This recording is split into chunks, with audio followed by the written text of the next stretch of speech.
A gathering of Nigeria's influential voices on environment and sustainability from the Federal Ministry of Environment, the National Council on Climate Change, the National Environmental Standards and Regulations Enforcement Agency, the academia, private sector actors, indigenous peoples and local communities to civil society organizations and community groups drawn from 8 Nigerian states.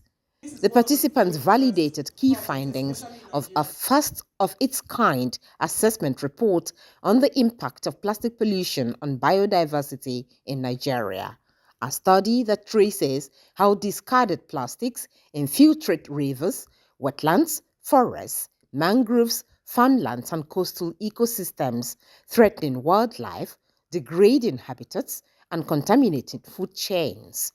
The report highlights biodiversity hotspots most at risk and reveals critical gaps in policy, enforcement, and community level inclusion.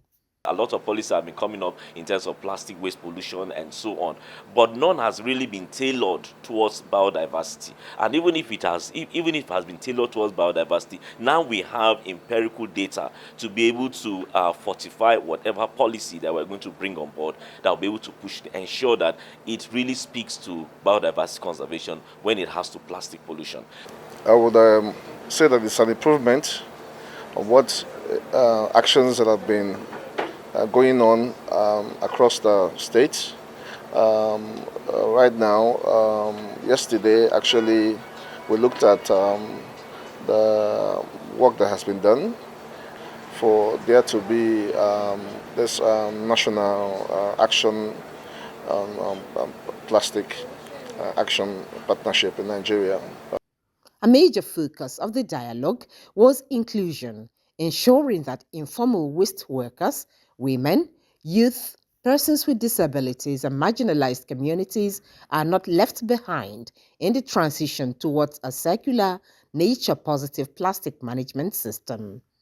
Gracing the event were 3 commissioners from Kano, Anambra, and Bayelsa states, reaffirming subnational commitment to addressing plastic pollution.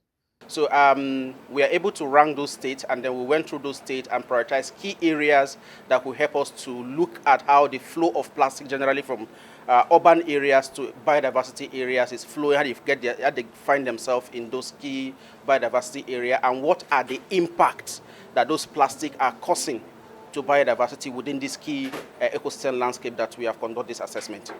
Convened by the Nigerian Conservation Foundation in partnership with the Federal Ministry of Environment and the Nigerian National Plastic Action Partnership, the gathering underscores Nigeria's push for an inclusive, circular, and biodiversity-sensitive approach to plastic pollution. Nkoli Omaudu, AIT News, Abuja.